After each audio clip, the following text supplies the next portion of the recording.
Ele nasceu em Tanquidarca, Alagoas, em 8 de julho de 1932. É jornalista, escritor e ex-deputado federal por São Paulo, cidade que veio morar aos 8 anos de idade. Foi presidente do Sindicato dos Jornalistas de São Paulo por 2 vezes, da Federação Nacional dos Jornalistas, a FENAGE, da Imprensa Oficial do Estado de São Paulo, do Conselho Curador da Casper Libero e da Fundação Ulisses Guimarães. O programa Memórias do Poder Legislativo recebe hoje Audálio Dantas. Audálio, eu perguntei aqui antes, te chamo de senhor. Saudações. Saudações, mão gelada, mas coração quente. Chamo de senhor, deputado. Você, jornalista. Eu, antes de começar o programa, eu preciso dizer, eu só sou jornalista por sua causa. Obrigado. E por causa do meu pai, 50-50%. O Gerubal Garcia também. Ele deve ter influído mais. Eu acho que os dois. Mas aí eu falei certo, Tanquidarca? Pois é. Eu estava vendo uma coisa rara, é uma das poucas cidades brasileiras que tem um apóstrofo. Tanquidarca, Alagoas. Isso aí dá um ar de importância. Não né? dá? E aí nasceu lá e veio para cá. Tanque da Arca. Da Arca. Isso, é isso. E é um lugar muito bonito. Bonito, mas as oportunidades são menores, né? Bem menores. E a minha família migrou quando eu era pequeno. Eu vim 2 vezes de lá para cá. A primeira eu tinha 5 anos, menos de 5 anos, e depois a única informação que não está correta é que eu cheguei aos 8. Cheguei aos 5, menos um pouco de 5, e depois aos 12. Depois aos 12. Acho que ele tirou uma média, então, né? A informação tirou uma média entre 5 e 12 anos. Também não tem grande importância. Veio 2 vezes. 2 vezes. Por quê? Porque aí entraram problemas próprios das migrações, porque esses deslocamentos mexem com a unidade das famílias. Muito, né? Né? Claro. Em vários momentos isso aí acontece e, em função disso, eu passei mais uma temporada lá e voltei depois definitivamente. Essa é a minha terra hoje. Me corrija se eu estiver errada. Foi ali que nasceu o repórter dentro do Audálio? Foi nesse trajeto vindo? Olha, eu acho que sim, porque essas viagens nessa fase da vida, elas mexem muito com a cabeça de um menino, não é isso? E isso certamente influiu. Eu costumo dizer, eu sou meio biógrafo do Graciliano Ramos, e eu costumo dizer que o escritor Graciliano Ramos nasceu numa circunstância muito especial, no sertão. Ele é de Alagoas, mas do sertão de Pernambuco, quando o pai mudou, para onde o pai mudou, e ele pela primeira vez viu a seca e as consequências da seca. Eu acho que foi ali que nasceu, ele tinha na ocasião 5, 6 anos. Nasceu escritor ali. 2 irmãos? Eu tenho 2 irmãos do primeiro casamento. E mais 2 do segundo. Como é que foi a chegada aqui em São Paulo? Os estudos, que parece que tem alguém aqui que é bem inteligente, né? Passou em umas escolas meio difíceis aí, de um jeito... A chegada a São Paulo? Como é que foi isso? A chegada a São Paulo, a mais importante foi a primeira, né? Porque exigiu, naquele tempo, nós não tínhamos praticamente estradas de rodagem, tínhamos trens, mas nem sempre interligados, e a minha vida foi de navio. Foi uma grande descoberta. A descoberta do mar. O mar é uma coisa que quem não viu, quando vê, se deslumbra, não é isso? Verdade. E eu imaginava o mar, porque eu vivia no interior, eu imaginava o mar como se fosse um rio mais largo, e não era. Depois era uma coisa que não tinha fim. Não para, né? Não tem limite.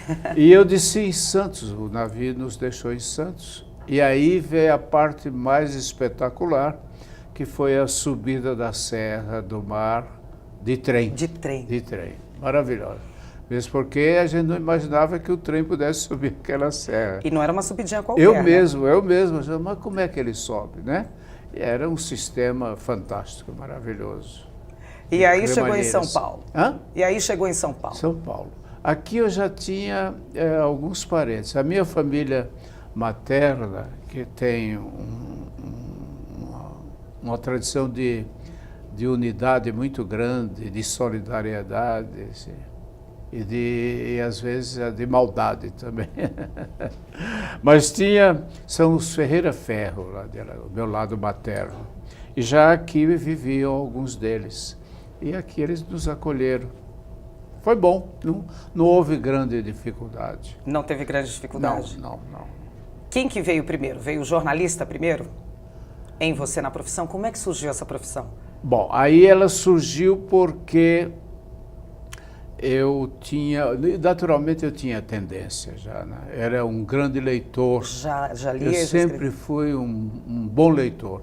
Eu já era um bom leitor antes de vir pela segunda vez na escola primária, cuja professora, primeira professora, Dulce Gomes, está viva aos 104 anos.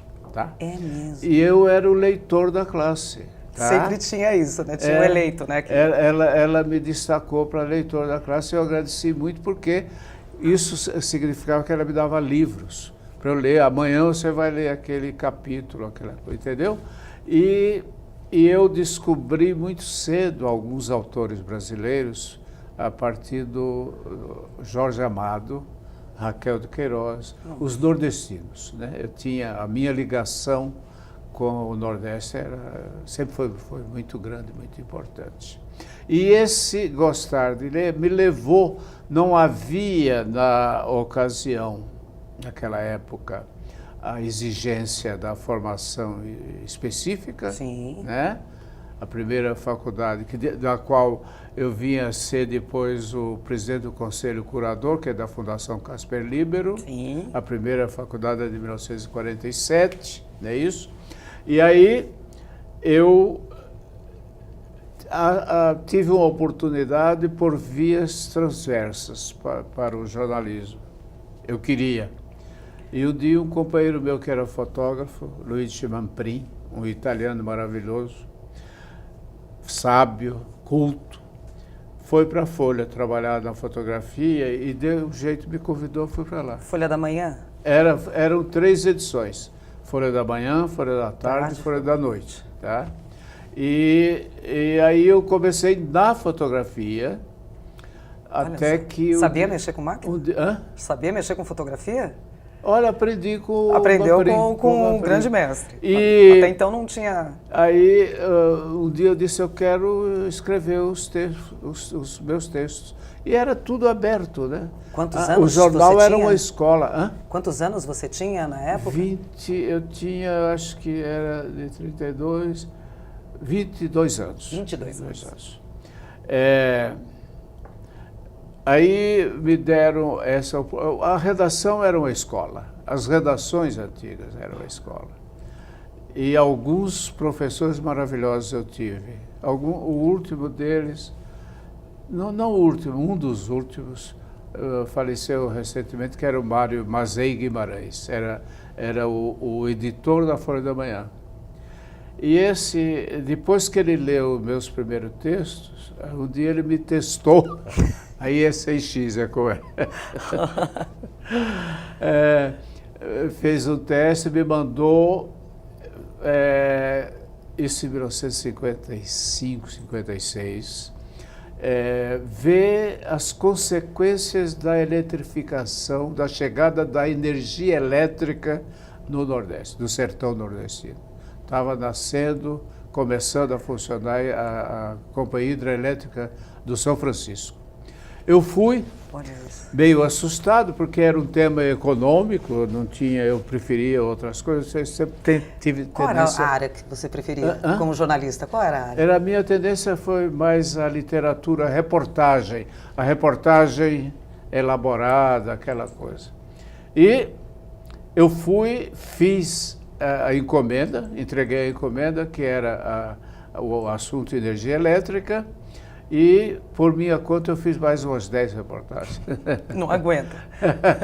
E aí, então, fui mais eu dessa coisa. E aí, de repente, eu era considerado um texto excelente. Comigo começou o Zé Hamilton Ribeiro, por exemplo. Zé Hamilton Ribeiro. Que foi a primeira redação dele, do Zé Hamilton Ribeiro. E outras figuras que muitos já vinham da universidade. Como era o seu texto? Como que era a gente sabe que todo jornalista tem um DNA, né? Uma assinatura quando escreve. Né? O meu texto é o que se chama hoje, eu tenho divergências sobre essa designação, mas chama hoje jornalismo literário. Era um texto mais elaborado, uma reportagem mais aprofundada e mais em cima de histórias sociais. A minha vocação eram os problemas sociais e fiz várias matérias sobre problemas sociais. Sobre programas sociais. Eu tenho aqui uma passagem dizendo, foi presidente do Sindicato dos Jornalistas de São Paulo, e isso ainda jovem. Eu fui presidente do Sindicato dos Jornalistas em 1975. Ah, já foi um tempo depois, já estava jornalista há muito tempo. Sim, não, aí acabou a minha carreira, eu costumo dizer, acabou a minha carreira de repórter, não de jornalista, porque eu deixei a redação, a vida, a política me carregou. Foi bom? Eu acho que foi, não me arrependo, mas me arrependo muito de não ter continuado a ser aquele repórter que eu queria. É mesmo? Aquele de bolar o assunto, viajar, seguir os caminhos, descobrir as coisas. O que mudou? Não poderia continuar sendo paralelamente? Não dava, principalmente o sindicato jornalista eu peguei numa fase convulsionada. Isso era ali que eu ia chegar, que não foi qualquer época, né? Então, apesar de eu querer continuar na redação, mas não dava. Mas eu ia à redação, era da Editora Abril, era da revista Realidade, eu ia à redação toda semana, quando podia fazer uma matéria, mas era difícil. Aliás, eu tenho uma lista aqui, trabalhou na Quatro Rodas, foi correspondente de guerra. Eu vou chegar já no Sindicato dos Jornalistas, vamos chegar nos anos 70 aí, enfim, na ditadura, mas só para pegar um pouquinho mais de jornalista. Quatro Rodas e correspondente de guerra, você fazia mais turismo. E não, de repente... Pois é, eu fui para Quatro Rodas saindo da revista que foi a mais importante da época no Brasil, que era a revista O Cruzeiro. O Cruzeiro. O Cruzeiro. E aí fui para Quatro Rodas em 1966, com o coração apertado, porque eu fui ser editor de turismo. Digo, turismo? Mas eu fiz algumas viagens que eu terminei gostando, porque ele fazia aqueles roteiros. Um deles foi para o México por terra, tá? Foi para o México por terra? Por terra, de automóvel, para fazer um roteiro, tá? E aí é que eu encontrei uma guerra no meio do caminho, que era a guerra Honduras-El Salvador, a guerra do futebol chamada. E aí eu passei a cobrir a guerra para a revista Veja, tá? Porque é assim que as oportunidades acontecem mesmo. Às vezes você está no local na hora e... Não, eu estava com um fotógrafo maravilhoso, chama Oswaldo Maricato, que teve uma ideia desse, vamos, não tinha jeito, ia fazer o quê? Deixar a guerra acontecer, a gente não fazer nada? Continua na matéria de turismo? Não dá, né? Não dá. Aí botamos uma bandeira brasileira na antena, era um Galaxy. Galaxy? Um Galaxy. Botamos uma bandeira brasileira na antena, na frente, que era na frente, no capô, e vamos embora, né? E fomos. Foi importante. E a família, Audálio? Hã? E a família? Bom, esse foi um problema. Outro dia eu estava dizendo para o meu filho, o Zé Dantas... O Zé Dantas, nosso parceiro aqui, que trabalhou muitos anos que aqui com a gente. ele foi uma das pessoas mais prejudicadas com isso, porque eu parava muito pouco em casa. A minha vocação era viajar. É do jornalista, acho que um pouco, né? O jornalista tá não, sempre... é tudo. E quem Mas se acho entrega... que ele gostou, né? Hã? Acho que ele gostou, né? Assim, eu tenho a impressão. O exemplo do pai, porque ele seguiu um pouquinho a carreira, né? Mas foi assim, esse correspondente de guerra foi. Mas depois eu terminei sendo o redator-chefe da Quatro Rodas. Da Quatro Rodas. E eu gosto de repetir que eu, até hoje, eu não sei o que é uma bronzina, não sei. Não tenho ideia do que seja uma bronzina, virabrequim. Carburador, como é que mexe, como é que carburador regula. acabou. Acabou a borboletinha do carburador, como acabou, é que regula. isso acabou. Mas havia na redação um sujeito maravilhoso, chamava Expedito Marazzi, que era o repórter especial de técnica automobilística, né? E ele sabia tudo. Eu digo, então eu não preciso saber, né? Aliás, jornalista não precisa saber tudo. Jornalista precisa se informar sobre o assunto para saber perguntar. É isso. É isso que você está fazendo. Você resumiu. Claro. Você resumiu. Eu acho que por isso o sujeito que deve fazer jornalismo é aquele que foi vocacionado, se formou para isso, porque a função dele é pegar a informação e transmitir a informação. E o engenheiro não sabe transmitir, o médico não sabe transmitir. É isso, a diferença é essa. A diferença é essa. Vamos dar uma pausa para uma aguinha? Vamos lá, é ótimo. Mas assim, não sai daí não, quem estiver assistindo ao nosso programa, porque daqui a pouco tem Vladimir Herzog, tem Brasília e tem Lula. Vamos falar de tudo isso um pouquinho aqui no programa. O programa Memórias do Poder Legislativo faz uma pequena pausa, a gente volta já já.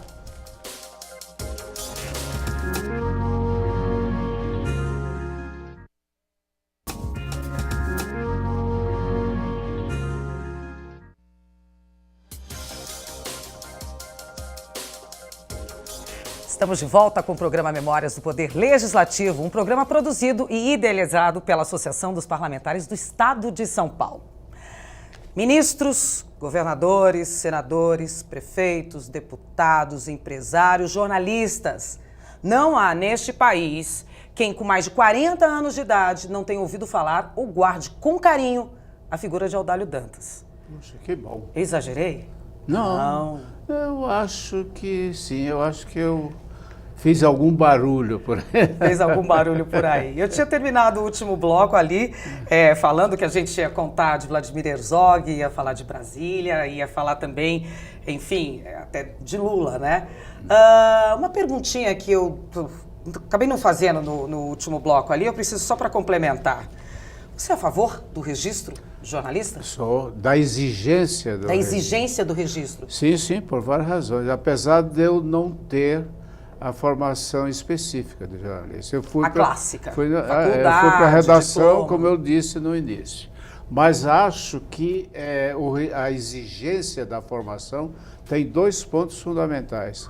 O primeiro é que o jornalista se aparelha, a universidade oferece condições dele saber do mundo, dele conhecer as coisas, dele ter conhecimento, principalmente do ponto de vista humanista, que para o jornalista é fundamental. E depois é o seguinte, o sujeito se prepara especificamente para aquela função, ele tem condições de fazer melhor do que quem não se preparou, não é isso? E segundo, é essencial para a organização da categoria do jornalista. Essa organização é aquela que, pelo menos, deveria ser responsável pela ética no cumprimento da função do jornalista e pela defesa dos interesses do trabalhador jornalista. Se ele não se organiza em torno de instituições, sindicato, federação, etc., ele não tem como exigir os seus direitos. Não tem como ser ouvido, né? É por isso que as grandes empresas, sem exceção, são contra o registro de jornalista, tá?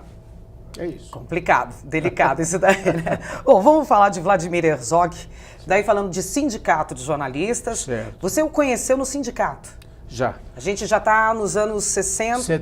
75.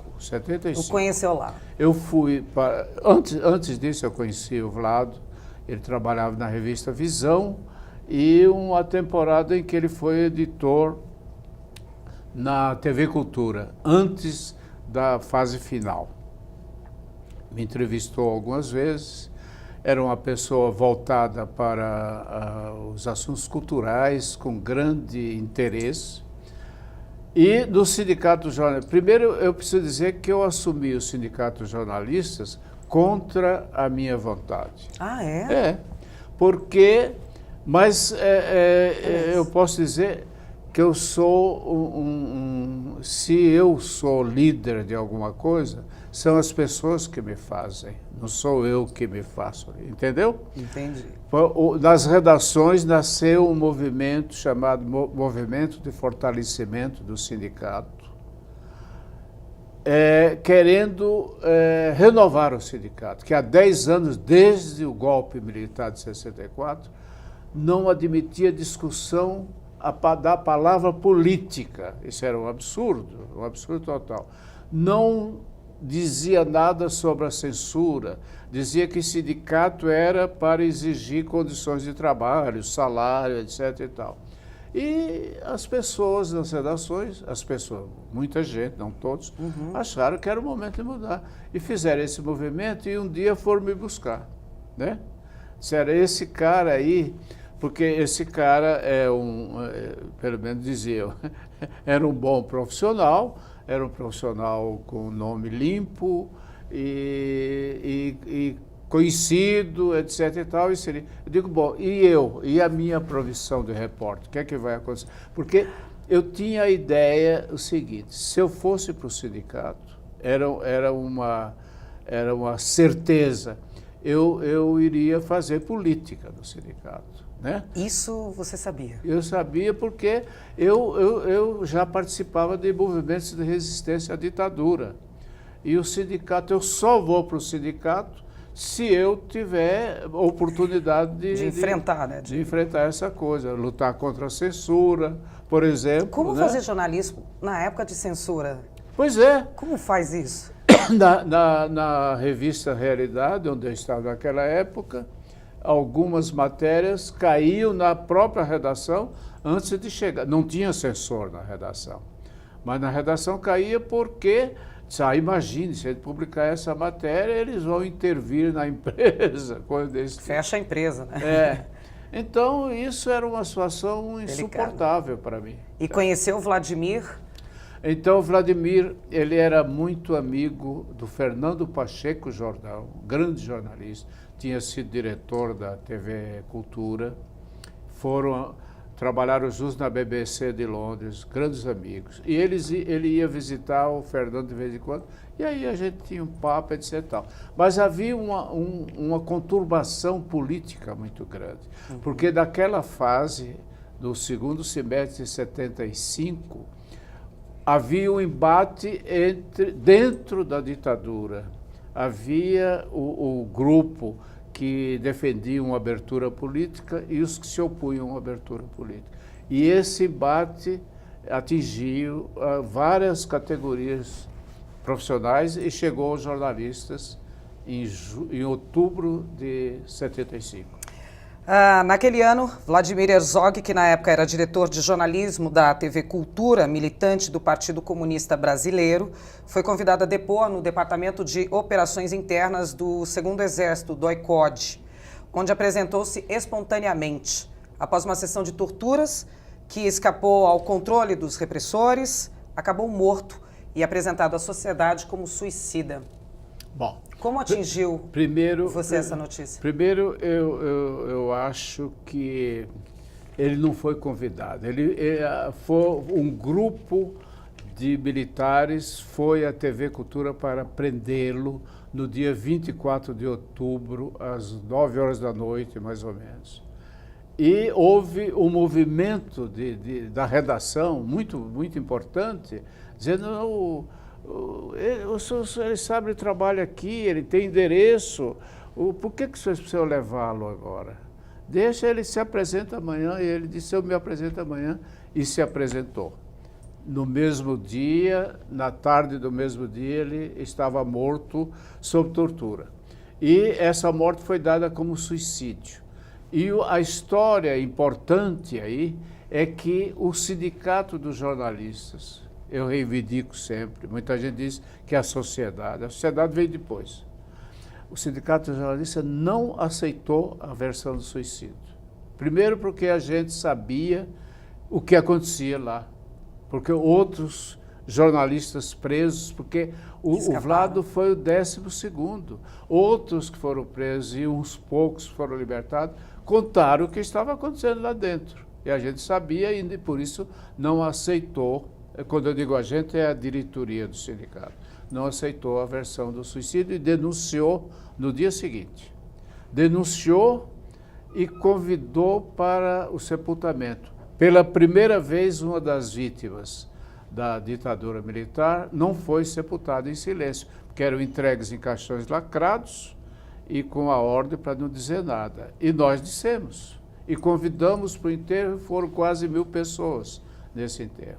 Eu tenho aqui uma outra informação, Audálio. Muita gente que testemunhou ou que se debruçou sobre os fatos daqueles dias tenebrosos corrobora a tese de que o ato ecumênico organizado pelo Sindicato dos Jornalistas na Catedral da Sé, no dia 31 de outubro de 1975, deu início às campanhas e passeatas que exigiram eleições diretas para presidente. Eu não tenho dúvida. Muita gente, inclusive, se a gente for ampliar essa conversa, vou dizer, o PT, que surgiu com uma mensagem de esquerda muito forte, nos anos 80, nunca aceitou essa coisa. Mas, na verdade, o PT, as greves dos metalúrgicos, tudo isso foram consequências do caso Herzog. Porque foi aí que muita gente disse, ué, e acontece isso? É assim, entendeu? Foi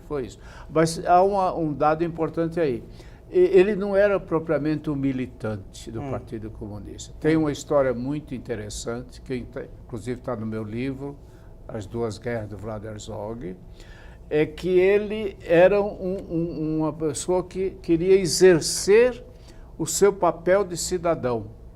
E esse exercer papel de cidadão exigia que ele se manifestasse. E ele não podia se manifestar, não podia ter atividades, etc. Então, um dia ele chegou em casa e disse para Clarice, a mulher dele, olha, entrei para o Partido Comunista. Eu disse, como? Sim, porque eu sou judeu, não posso, só há 2 instituições no Brasil, nesse momento, que têm condições da gente discutir as coisas, etc.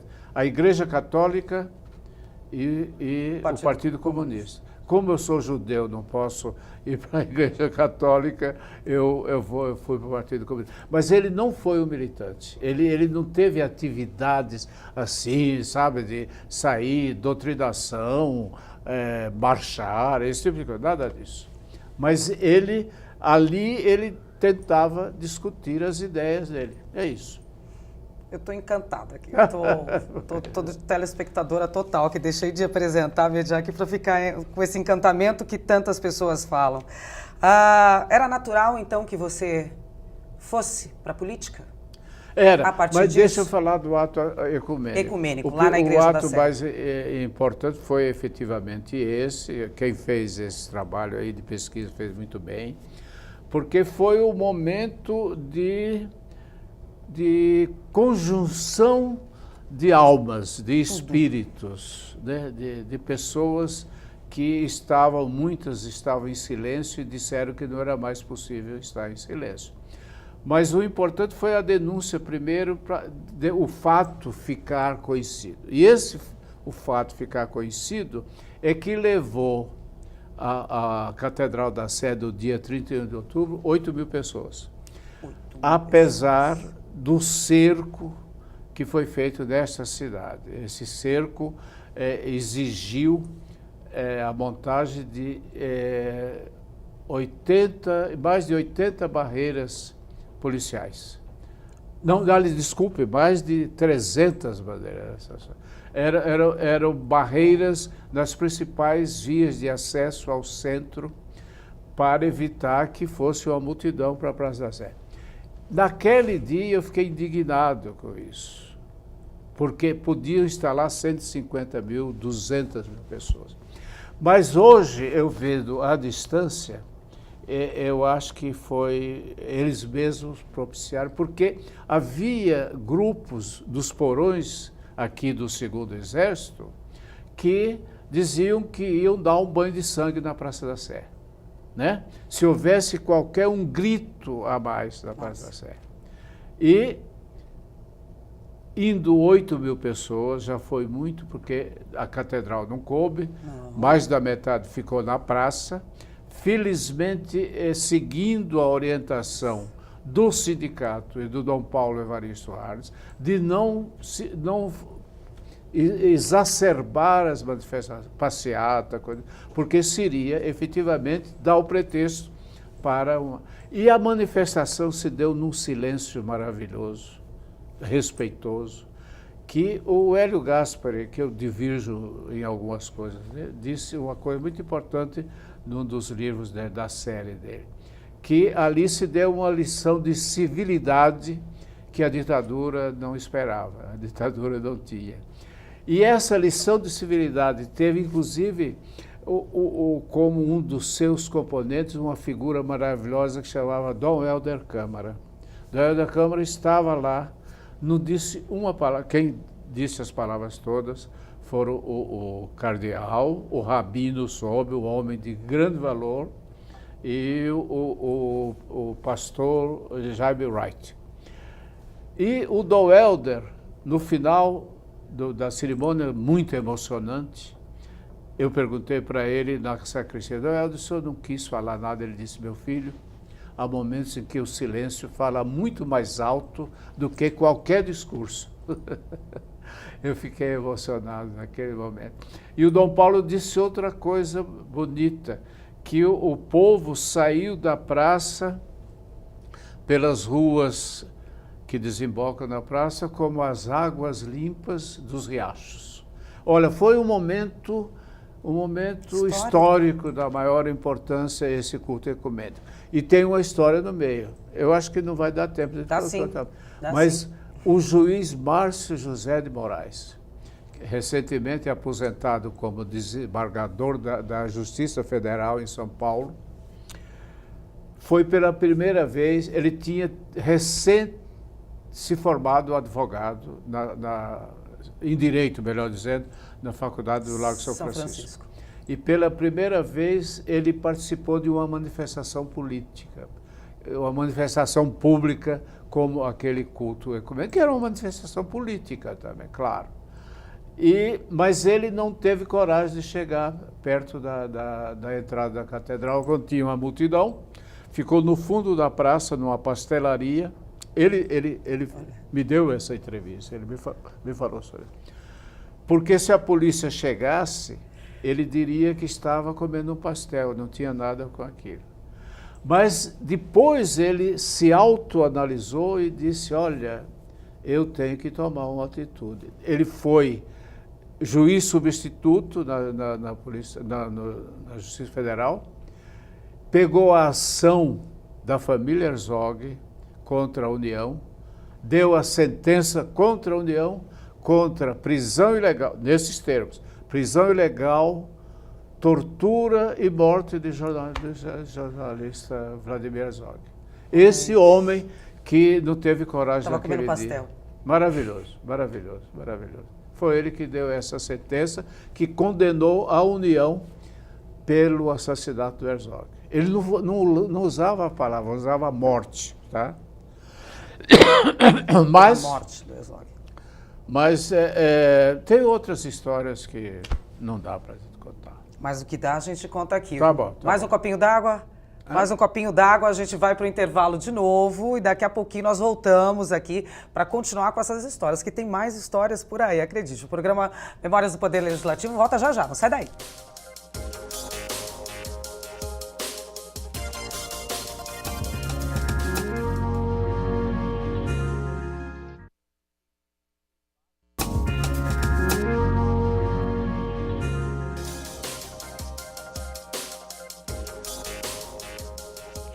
Programa Memórias do Poder Legislativo, um programa produzido e idealizado pela Associação dos Parlamentares do Estado de São Paulo, está de volta e hoje recebendo Audálio Dantas. Onde chega Audálio é recebido com admiração e carinho. Eu tinha até lido uma frase aqui antes, aliás, na nossa redação, aqui você passando pelos corredores. Que bom. A moçada, a juventude ali, as nossas meninas que Gostei. trabalham ali, todo mundo... Fiquei feliz. E, Fiquei feliz. na verdade, nós ficamos. Na verdade, nós ficamos. Eu estava lendo aqui um trecho, deixa eu ver se eu acho aqui esse trecho nos meus arquivos aqui. Em vez de Audálio, esse nome peculiar deveria se chamar Coragem Dantas. Ô, louco. Essa frase é de Carlos Marques. Jornalista. Tá correto? Hã? Tá correto? Coragem Dantas? Às vezes as pessoas... Outro dia eu fui entrevistado no Roda Viva, da TV Cultura. TV Cultura. E me perguntaram se eu não tive medo naqueles dias terríveis de 75. Eu disse, claro que tive medo.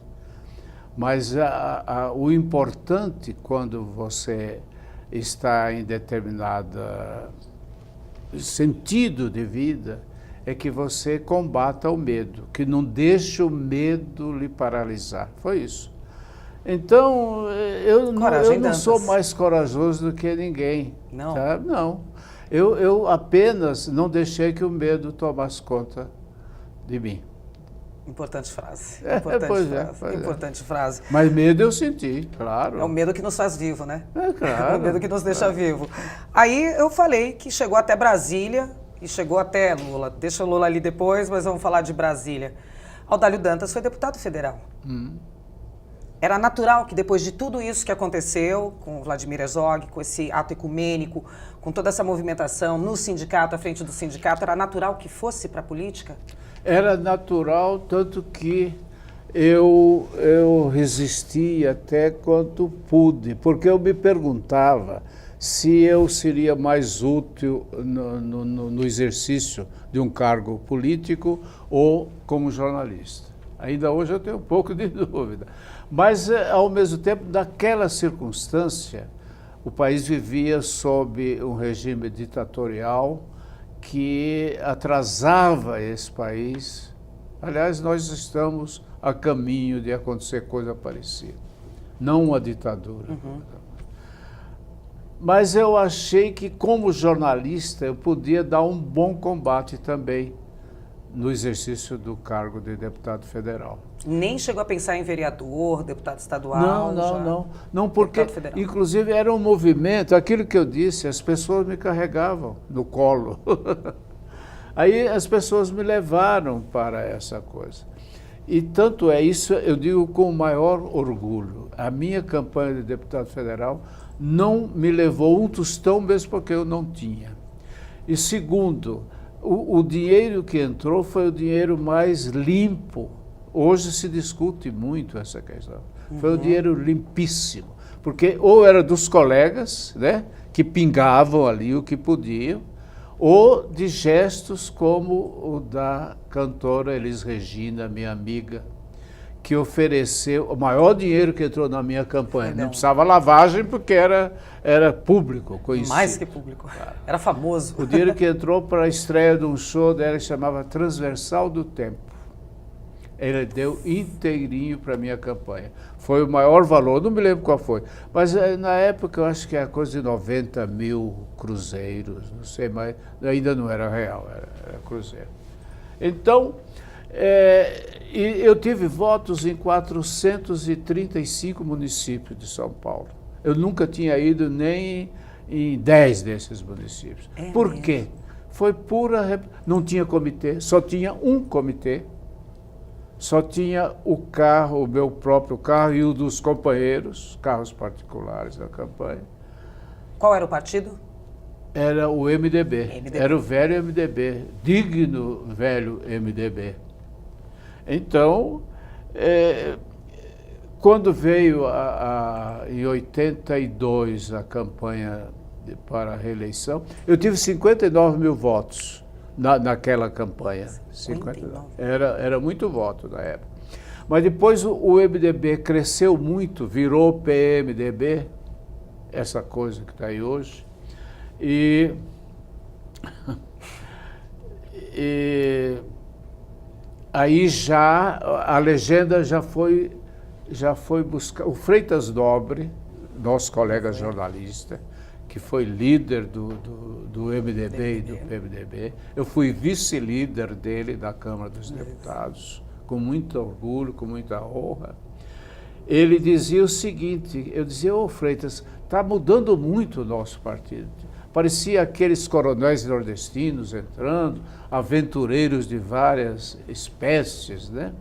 Ele disse, é como uma enchente, a imagem dele é perfeita, é como uma grande enchente. Uma grande enchente vai levando tudo, leva tronco de árvore, cachorro morto, cavalo morto, boi, leva tudo.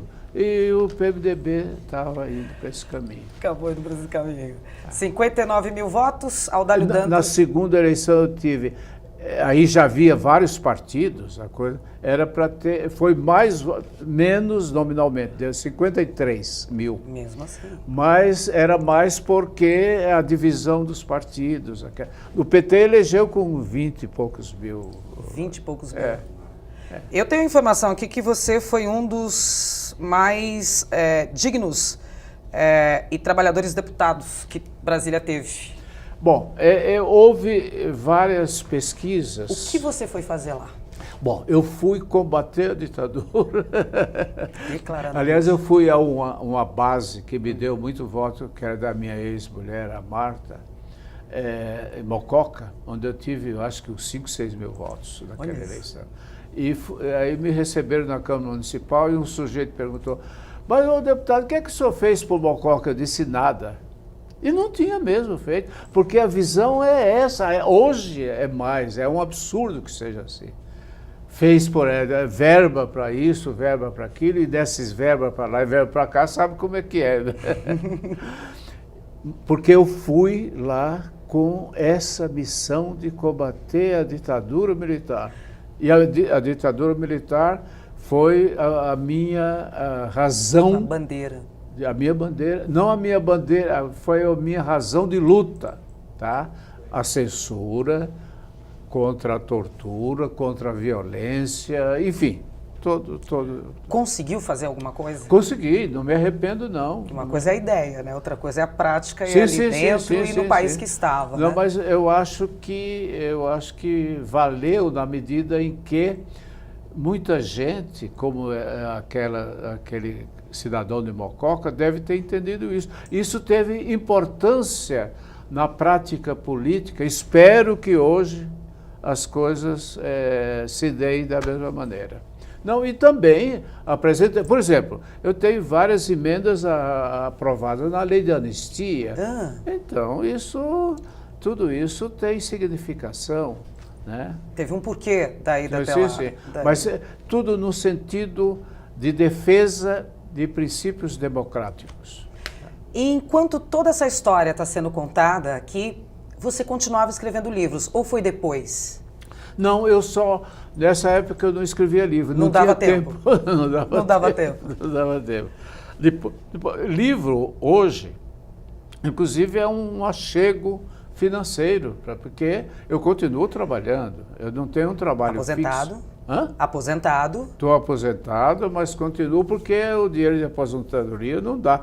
Na Câmara dos Deputados eu tinha direito a uma aposentadoria proporcional ao tempo. Não fui buscar. Um pouco por relaxamento também, né? Tá. Mas os livros vêm para dar uma... Então os livros ajuda. Dão sempre uma ajudinha. Em todos os sentidos, inclusive para nós, aqui das suas escritas. Quantos livros, Audálio? São 12 livros. 12 livros. Desses 4 são livros infantos juvenis. Ninguém pensa, ninguém imagina, né? Um jornalista. São 4 livros infantos juvenis, a história de artistas e escritores. O primeiro, o único que não está aí é o Graciliano Ramos, a infância de Graciliano Ramos. Depois escrevi a infância do Ziraldo, que está aí. A infância da Ruth Rocha, que está aí, e a infância do Maurício de Souza, que está aí. Todos eles foram jornalistas. São. O Ziraldo é jornalista, verdade. A Ruth Rocha é jornalista, o Maurício de Souza é jornalista. Onde entra a história do menino Lula? Bom, a história do menino Lula... Que ainda era presidente... Da República, quando eu escrevi. Quando você escreveu. Bom, aí entrou o jornalista. Eu achei que... Eu nunca fui do PT, Muita gente pensa, aliás, não fui reeleito porque não fui para o PT. Muita gente tentou me levar, não fui para o PT. Nada contra o PT, mas não fui. Não fui. Não acreditei. Acho que eles começaram se considerando como o princípio da história. Eu acho que isso é uma pretensão muito grande. A história veio de muito longe, principalmente a história dos trabalhadores, as lutas dos trabalhadores, entendeu? Bom, Mas não deixou de escrever sobre o Lula. Mas o Lula era uma figura fora digamos, dos padrões, né, para chegar. Então eu escrevi a história da infância dele com muito sentido humano. O livro é isso, é um livro que pega a história de um menino sertanejo. Você o conhecia já? Sim, Já conhecia, tá? Porque ele inclusive apoiou a minha candidatura. Ainda não existia o PT. Ele apoiou a minha candidatura, o Dom Paulo Evaristo, foi uma coisa muito bonita, né? E escreveu um livro sobre ele, sobre a infância Aí dele. esse livro, ele, quando eu falei, ele aceitou, mas ficou uns 3 anos para dar entrevista, porque eu não ia escrever se eu não entrevistasse, porque o que estava escrito não me interessava, né? Entrevistei ele, presidente da República, e descobri ali muitas coisas do ser humano, naquela entrevista que fiz com ele. Pode contar algumas? Bom, posso. Por exemplo, o pai dele foi um déspota. Foi muito ruim, porque a família, abandonou a família, com um monte de filho, aquela coisa toda, e tratava muito mal os filhos e a própria mulher. E um dia ele obrigava o irmão dele, o Frei Chico, que está aí, para ir acompanhar caçadas, que eles moravam aqui em Guarujá, no outro lado, da Ipanema, um nome assim, um bairro. E eles iam caçar no pé da serra, daqueles rios. E um dia, o pai que não dava uma palavra, às vezes, para os filhos. Mas um dia ele chegou e o Lula tinha se machucado com um facão limpando o mato, porque tinha muita cobra em volta da cabana onde eles estavam. E ele pegou o filho nos braços e levou, botou numa canoa e saiu aflito e levou para o primeiro pronto-socorro. E aí, pela primeira vez, ele viu um gesto de amor do pai. Tem histórias como essa. Quantas histórias. Um best-seller aí, um dos livros mais vendidos, né, que a gente tem aí nesse hall. Vem mais livro pela frente? Vem. A gente pode esperar, tem algum saindo aí do forno? O meu próximo livro vai ser o outro infanto juvenil, vai chamar O Menino Zumbi. O Menino Zumbi. O Menino Zumbi. O zumbi dos Palmares. Não é aquele zumbi. É o zumbi da molecada de hoje, né? Da molecada de hoje. Audálio, o nosso programa chegou ao fim. Que coisa, hein? Eu é que digo. Que coisa. Muito, muito, muito obrigada pela sua presença, pela sua riqueza de informações e a sua contribuição aqui para mim e para... Primeiro, eu acho que isso é um serviço público, né? Uma entrevista, isso que você está fazendo é um serviço público, né? Então, com muito prazer, eu fiquei muito feliz. Nós também, que acredite nisso, nós também. Bom, eu agradeço aqui a presença e, claro, a rica participação de Audálio Dantas no nosso programa. E eu vou pedir licença ao jornalista Juca Kfouri para eu usar as palavras dele. Abre aspas. Onde e quando se fizer uma homenagem a Audálio Dantas, sempre uma voz haverá de dizer em alto e bom som: ele conduziu os jornalistas que estavam de joelhos a caminhar eretos novamente. Fecha aspas. O programa Memórias do Poder Legislativo fica por aqui. Até o nosso próximo encontro. Tchau!